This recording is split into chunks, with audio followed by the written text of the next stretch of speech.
Hello, everyone, and welcome to Life Coaching Access, your daily access with professional certified life coaches brought to you by Life Coach Philippines. Life Coach Philippines is our community of professional life coaches certified by the Global Institute for Coaches and Entrepreneurs, which is a bona fide institute for mental health that is based in Dallas, Texas, USA. Life Coaching Access is our service to the community, and we aim to help individuals experience the process of transformation through the platform of life coaching. So, if you want to know more about our international coaching classes and services, please connect with Coach Rizel through 0917-586-1661 for assistance. And for those of you who are interested to get certified or be like change agents like us, you still have time. We have an upcoming virtual certification that is on October 24 and 31. So that's going to be this coming Saturday. So if you're interested to join us, please do connect with Coach Rizel for more details. Um, Good afternoon again, everyone. For those of you who's watching, and if this is the first time that you are seeing me, I am Coach Tin de Joya, and this is my segment. This is Relationlift, rebuilding from broken trust and boundaries. Your access with me is every Monday at 3 p.m. So for my segment today, I will be sharing to you the roles that we play in our marriage. Please tag your friends in the comment below and invite them to join our conversation. You may also share this FB Live to your timeline and FB group and pages so that we can reach more people and help transform lives. So, for those of you, I am again Coach Tin de Joya. If you're familiar with the phrase, I'm the better half of the man from Pasig City, and I am a mother of two teenage kids. I have a boy and a girl, and I previously worked in the corporate for more than a decade. I started in the operations department for I stayed it for about 3 years in one of the um, biggest BPO in the country, and then I moved over to the HR, so I'm also an HR practitioner. But I am now a full-time life coach. So as a life coach, I help married women or women in relationships, whether they're married or not, to find their voice, their space, their freedom to be who they want to be and find themselves again in the relationship. So more often kasi when we moved into the relationship, it's so hard for us to really be able to know ourselves in the process. So in this way, getting back to yourself, even when you are in the relationship, creates for a better environment. So I help women who are to build themselves up after they have been broken or the trust has been broken and their boundaries are overstepped. So today I will be talking to you about the roles that we play. If you see in my picture, I have a picture of a wife and a husband. But as you can see, the husband is holding the title of wife and the wife is holding the title of a husband. So when we get into the relationship, we actually take a lot of roles, voluntarily or involuntarily. So if you are watching and if you are in a relationship or you are married, type down what role do you think you are playing in your relationship. But let me say hello first to Coach Lynn. Thank you for joining me, Coach. I think you will learn a lot from me. So when you enter marriage, you will already be aware of what role you're gonna play in your marriage. So as I've said, we are playing a lot of roles. Sometimes it's voluntarily or involuntarily. And these roles that we perceive to be what will work out for us, because sometimes it is the roles that we have seen, or it serves as the background of the roles we have seen when we were growing up, when we were a child in our families. It is also based on the standards or expectations of our families and our society. Ano ba yung sa family mo ba, how do they see the role that you play in the marriage? So, however, we need to identify the roles we play and what is working for us based on our relationship, or else we get trapped and frustrated, which affects our relationship. So, it's really important that we know our role. So, ikaw yung gumagawa ng trabaho ng husband, like, kasi 'di ba our expectations are really based on how we were when we were growing up. So we're gonna be talking or deep diving into it later on. So hello Coach Nords, thank you for joining me. Tag along your mga mares who are married, so that they will learn a lot today. Kasi most of the time, kahit matagal na tayo sa relationship, matagal na tayong married, or we're living in with someone, at times it's hard that we know the roles that we play. And at times nga, we're not really aware that we are playing a role. So hello also Coach Mao and Coach Phoebe. Hello. So yep, type in the roles that you think you are playing in your relationship. So, yung mga kumari ko dyan, nakikimari na.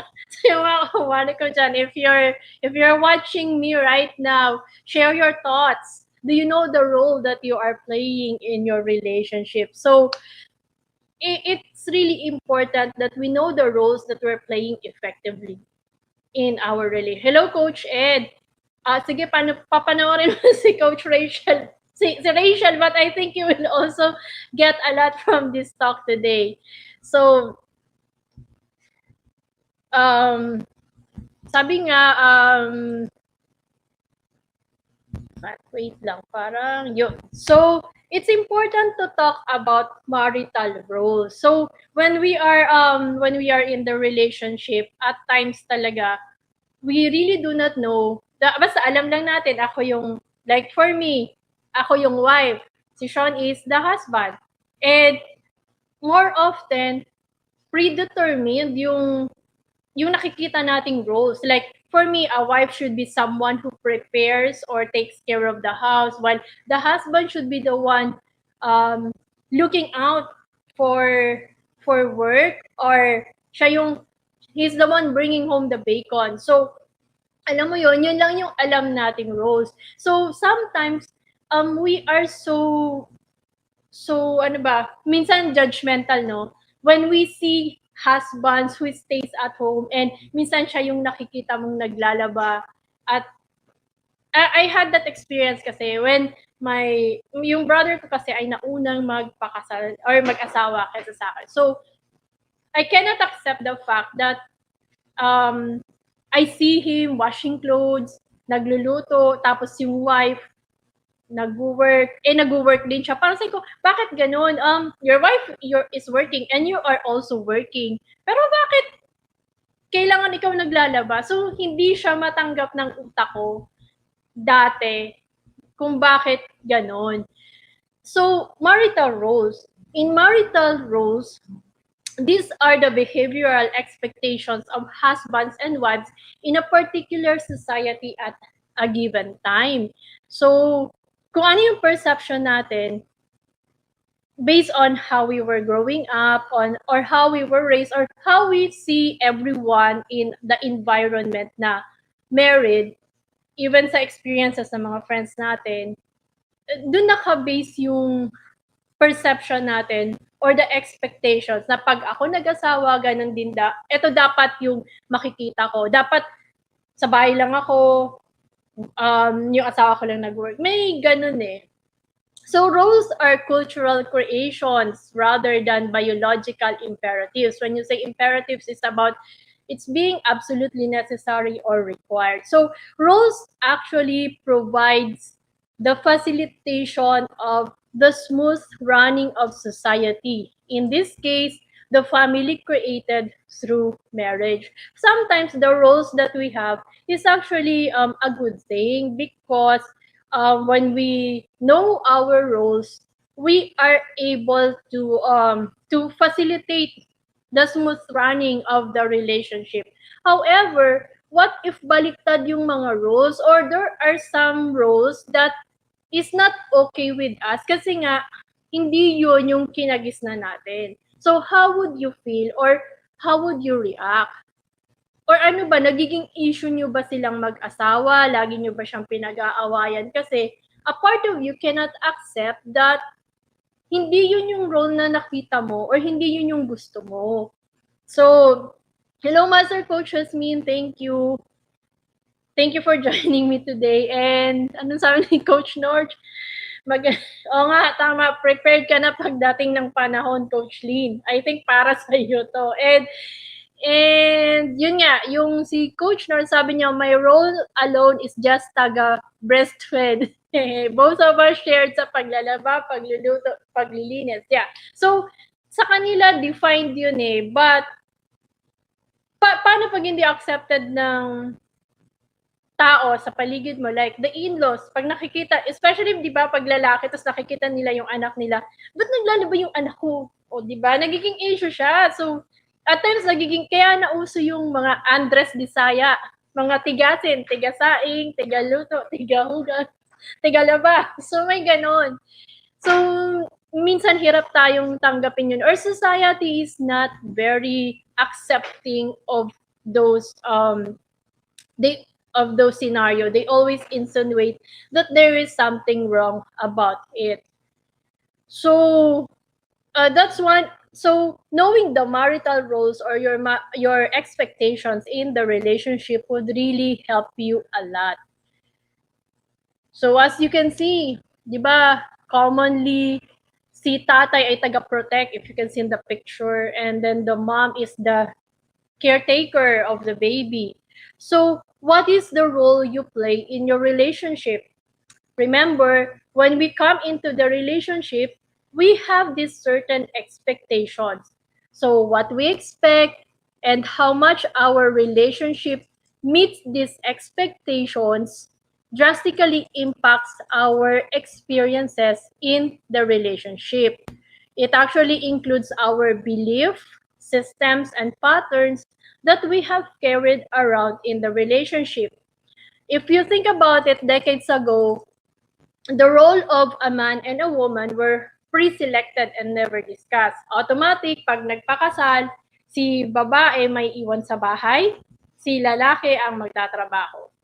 So yung taga yung role, yung parang mom should always be the one who takes care of the house, who is the caretaker, the nurturer, and the father is the one who just goes out and provides for the family. Come to think of it, di ba sa mga, like we have the agricultural period, si tatay talaga ang nag-work, di ba? Sila yung nasa farm. And kahit nga pala nung prehistoric times, the hunter and the gatherers, the man is always out to hunt to provide food for the family, while the mom is there at home taking care of the kids, joining the community to enhance the relationship. Kaya nga nauso yung mga chismosa, pero hindi po yun. Di ba? Yung mga chismosa kasi yun lang yung role nila. Maiwan sa bahay, mag-alaga ng bata at magpalaki ng community. Joke lang po yun. But really, even in the prehistoric times, it's very defined na the father goes out and the mom stays with the tribe. Tribe kasi yung, or clan, yun yung tawag nila nun eh. So, all the women stays in one place. They have to wait for the husband to go home. And once they bring home the animal that they hunted, the women will be the one to take care of how it will be divided, the bounty will be divided, and how it will be cooked. So, ganun talaga yung roles. So, it was really never discussed. And as we move on to the agricultural, ganun pa din. The man goes to the farm, the woman stays at home and prepares. In the industrial period, ganun pa din. The man has to go out, search for labor. They have to transfer to other places. The woman has to take care of the house, of the kids, and provide all the support since the man is not there. And at times, the woman has to follow. If the husband decides to transfer the family, they will have to go. So yun lang talaga yung role that they know. In this digital age, medyo may shift sa roles. However, ang hirap tanggalin nung nakagisnan. At times we question, di ba minsan may nagkakaroon ng issue if paano kung yung babae yung mas malaki kumita ng pera? Di ba ang nangyayari? Minsan pinag-aawayan yon and dumadating sa point that the ego of the man is affected kasi nga aware din siya na this is as based on society, based on the culture, si girl ay nasa bahay dapat at siya dapat yung nag-earn.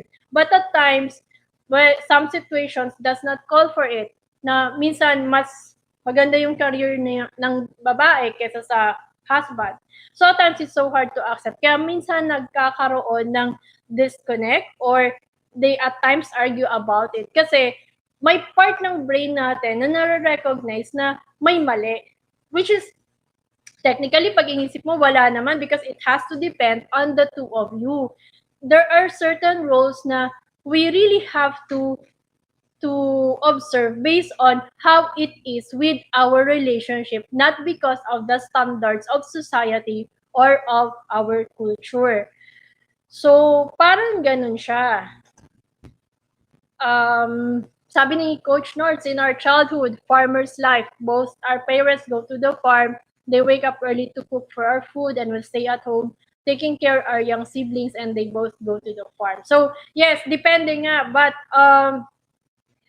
there are at times na pag sa pinaka the woman will help the husband pero most of the hard work or the labor is with the man. Tapos the wife will just take care that the husband has the food while working, etc. So may ganon. So depende talaga sa on how they have agreed on the roles that they're gonna play. So, wait lang. Yan. So, come to think of it, these roles are sometimes gender identified. So, a man goes to work, brought home the money, and acted as the provider and protector of the family. Pag wife or sa babae, they have to cook the food, take care of the children, and acted as the nurturer and caretaker. So, gender identified talaga yung mga roles, pre-selected, sabi ko nga kanina. And at an early age, we already realize that I am a boy or I am a girl. We are often told by our caretakers of our identity and what should a man be doing and what should a woman be doing. And as early as toddlers, we already know what is right and what is wrong based on the standards or the culture that we have. We see the differences in treatment as well. Alam ko very pronounced to in the early years that naalala ko pag nakikipagtakbuhan ako sa mga, kasi I was the eldest in the family. And ako lang yung girl kasi sumunod sa akin dalawang boy na. So, syempre, yung mga kalaro ko, lalaki. So, it was easier for me to be friends with guys, yung mga katropa nila. So, lagi ako napapagalitan pag nakikipagtakbuhan ako kasama ng mga boys. Kasi nga, girl daw ako, dapat hindi yun ang laro ko. But I never really get to like playing with dolls. Ayoko talaga yung dolls. So, hindi ako nag-i-enjoy ng nasa isang tabi lang at naglalaro ka ng manika. Ayoko talaga yun. So, so I was always scolded about it. So, may different treatment talaga. So, dapat pag babae, well taken care of. Pag boys, hayaan mo lang sila. You allow them to explore. So, may mga ganun. So, as we grow older, we also set the certain standards on how the boy or a girl should act based on the influences that we have. So, gender roles are typically picked up from our culture and family origin. So, the danger of these gender roles is that they carry with them hidden expectations. Kasi define sa atin kung ano yung role ng babae at ano yung role ng lalaki, minsan ang hirap talaga na to make it work. So, may mga hidden expectations at times wherein conflicts arises because our hidden expectations conflict with our partner's hidden expectation. So for example, if the role of the woman is the primary caregiver, kung yung asawa mong, kung yung lalaki lumaki sa family na the mom really is taking care of the kids and as well as the house cooks in the house, siya tagaluto, siya tagalaba. Pag nag-asawa siya at nakita niya na yung wife niya parenting lang yung parang primary role, pero walang alam sa bahay. At times, pag hindi nyo pinag-usapan yon, it would really cause conflict in the relationship. Kasi yung may hidden expectation siya na nakaset sa mind niya na bakit yung nanay ko ganun? Kayang magluto, kayang mag-ayos sa bahay, at the same time, take care of us. Bakit ikaw? You just take care of the kid, but you never take care of the house. You never cook. May mga ganun. So, di ba, nagkakaroon ng issue dahil lang sa may mga hidden expectations which were set when we were growing up.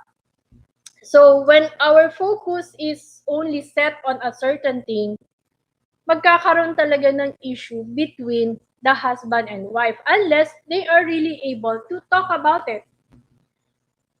So, as you can see in the picture, sabi nga ni William Shakespeare in one of his book, the world is a stage upon which men and women are acting out the drama of life.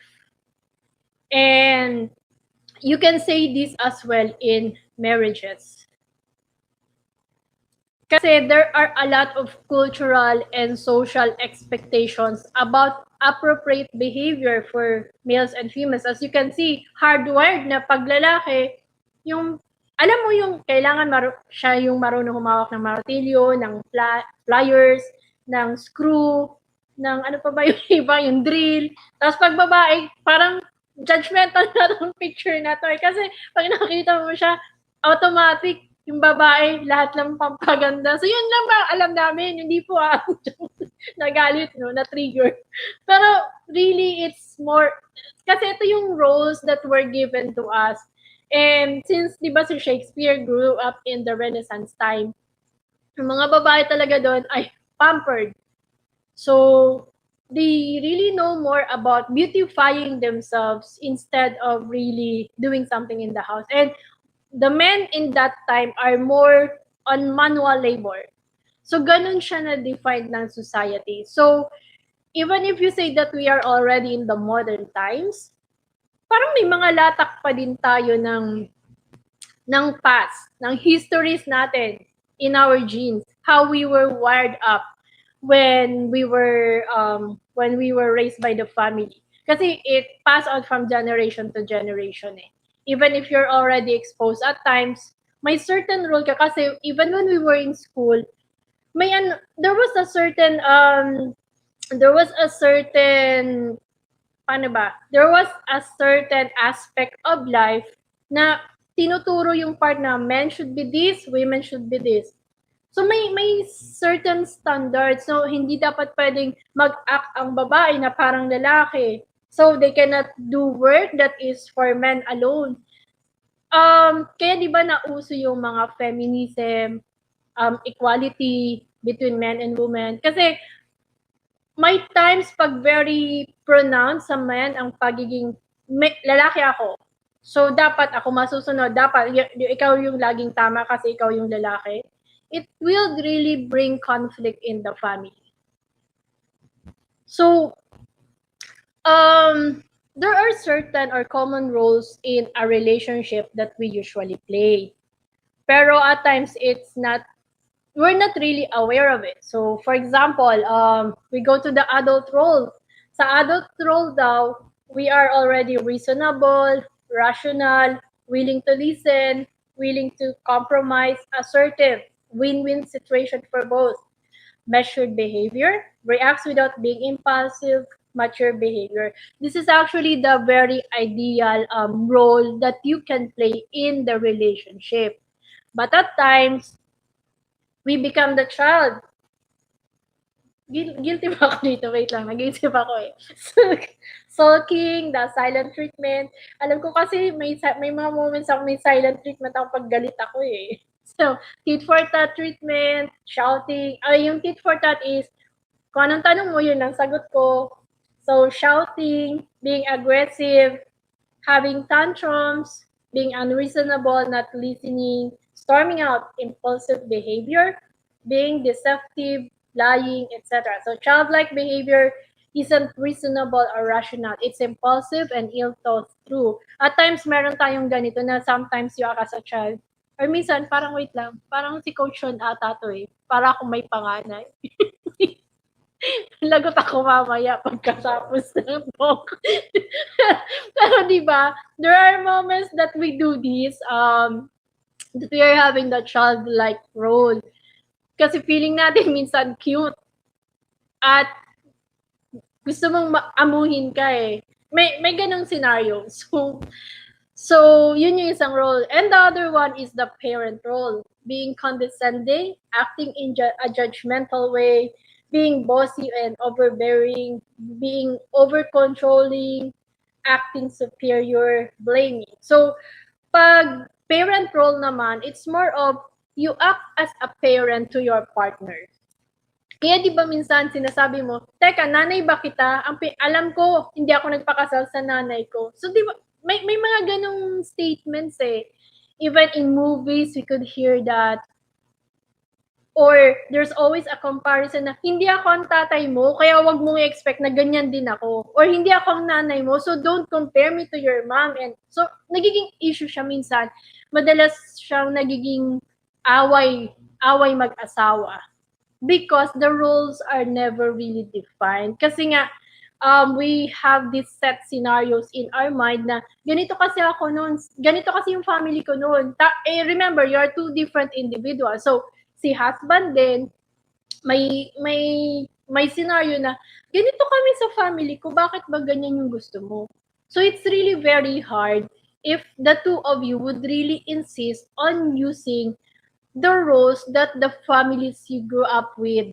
Kung ano yung role na nakita nyo sa mga families nyo. At ayun din ang i-apply nyo. It's not gonna work. So, madalas nagiging issue yung pag pinaghugas mo yung husband, sasabihin, hindi ko trabaho yan. So, kaninong trabaho? So, pag magbabantay ng bata, hindi ko trabaho yan. So, kanino nga siyang trabaho? Kasi ayaw nyo yung role. Because you already have set in your mind na pag maghuhugas, babaeng gawain. Pag mag-aalaga ng bata, babaeng gawain. Yung lalaki, ganito lang. Na mag-work ako, tapos pagdating ko sa bahay, relax, chill mode lang ako. So, it's really something that you have to talk about and ensure that the roles that you play are appropriate or it is based on your current expectation, not because of the hidden expectations that you have with each other. So, I'm gonna leave you with some questions to help you out to really determine the roles that you play. Remember, the roles we play is an important aspect of the relationship. We each have several roles in life, and this can change from time to time. So may change po siya. And in the relationship, are you playing the role based on the expectation of your husband or your in-laws or your wife? Do you sometimes become the mom or the child in the relationship? So what are those expectations? So you have to know that these questions would help you understand the current role you are playing in your marriage or in your relationship. So first, what roles do you believe men and women are supposed to play in the romantic relationship? Actually, This question came from the relationship coaching workshop that we did with Master Coach, and this is very helpful because me and my husband, Coach Sean, also journeyed during the times that we were undergoing the workshop. We answered the questions and discuss about it. So this might help you too. So what are the roles that you think a man and a woman should play regardless of your current relationship? Isipin niyo muna, ano nung lumalaki ka until such time, ano ba yung role na alam mo na dapat ginagawa ng lalaki at ng babae? Then, what do you believe you're supposed to play as a parent, as a child, as a friend, etc.? And now, when it comes to your relationship, what is the role that you believe you're supposed to play so that it's gonna be defined?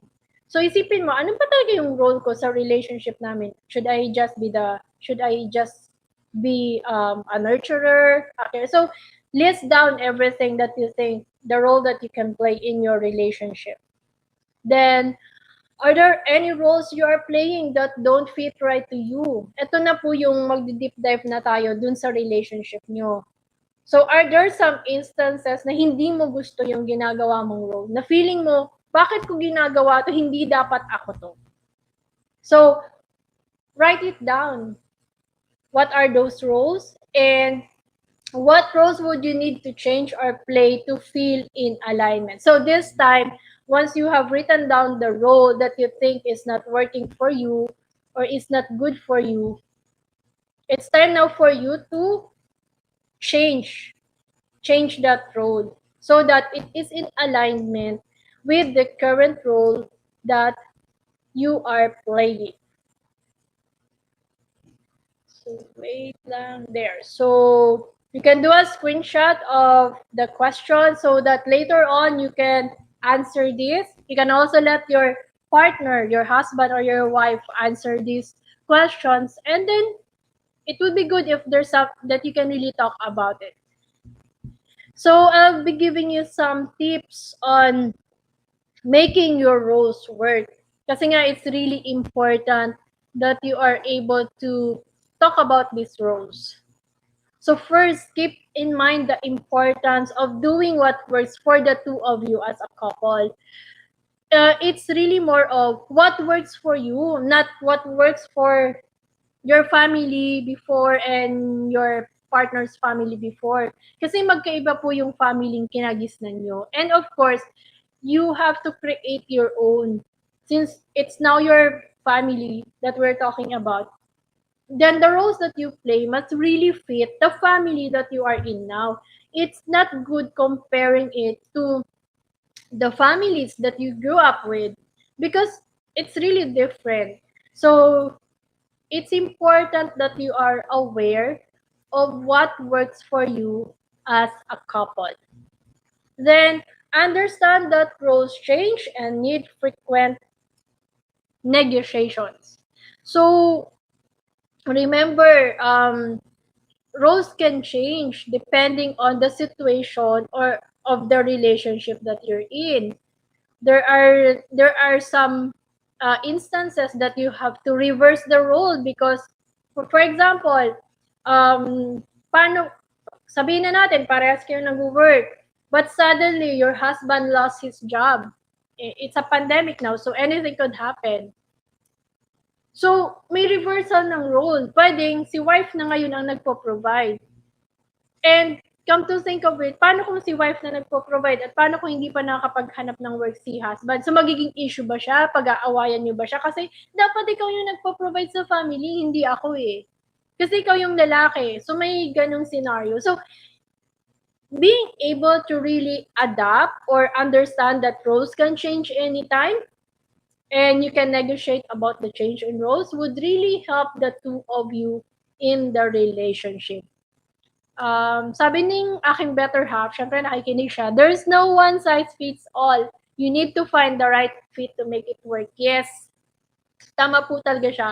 You have to be able to find the right fit for your relationship. And si Coach Nord, screenshot sa reflection. Thank you so much. This could help a lot. You can also share this to your mga kumares. And yep, so get your expectations in line with reality. Sabi ko nga kanina, at times we have hidden expectations kasi as we were growing up, we were aware that ito dapat yung ganito kasi yung family ko, so dapat ganito din kami. So, it has to be your current expectation, not the hidden expectations. Kasi iba yung family mong create ngayon compared sa family pinagisnan mo. So it's really important that it is your current reality that you are looking at. Staying flexible is key to staying content through changing roles. So you really have to be flexible with the changes in the role, even if you're not yet able to negotiate about it. Kasi at times, you really have to adapt to the current situation. So prioritizing is imperative. So in the roles that we play, it has to come, you have to realize the priorities. Kung priority na ikaw muna yung tumayo bilang tatay, or not really bilang tatay, but to provide, as a mom, you have to provide for financially for the family kasi ikaw lang yung may work, then do it. It's the priority at this time. Hindi priority ang pagdadrama at pagsasabing ikaw yung lalaki, so ikaw dapat ang kumikita ng pera. And expect change. Change will always be a part of our lives. And we cannot control changes. So being able to expect that anytime the roles could change would help the two of you in working out your relationship. And then expect transitions to take time and attention. So for example, there's a shift in the role based on the situation or what fits now in your current situation. Allow time to transition. Hindi pwedeng, kasi may shift ng role, dapat ganito na agad. Roles have to be accepted and attention should be put into it para ma-align nyo ulit yung roles nyo for the betterment of the family. So that's it for me today. The next episode, we're gonna be talking about the levels of communication in marriage. Asa na ba yung level ng communication nyo ng husband and wife? So let's connect. You can email me at Coach Tin de Joya at outlook.com or contact me at 0917-806-4200. That's my page, Life Coach Tin or Coach Tin. And you can also subscribe to my page. That's just when you think marriage is all about love. So you can go to my page and join me there as I talk a lot about relationships between husband and wife and the common issues that they usually face. So as we end today's episode, let me invite you to visit our coaching hub, Decaf Coffee Republic, located at Pioneer Center Compound along Pioneer Road, corner Brixton and United Streets, Capitolio, Pasig City, just across Bayanihan Center. And if you're interested, most of the coaches are there today. We're gonna be transferring over there. So if you want to talk to a certified life coach, you want to book a discovery session, you can connect with Coach Rizal at 0917-586-1661, or you can visit DCAP anytime for a conversation with a life coach. Our coaching hub is open physically from 7 a.m. to 7 p.m. only because of the pandemic, but virtual operations is 24/7, and we offer coaching services on demand any time of the day and any day of the week. So please do connect with Coach Rizal through 0917-586-1661 for your coaching needs. So thank you so much for joining me today. I'll see you next week, same day, same time, and love bamboo. Bye-bye.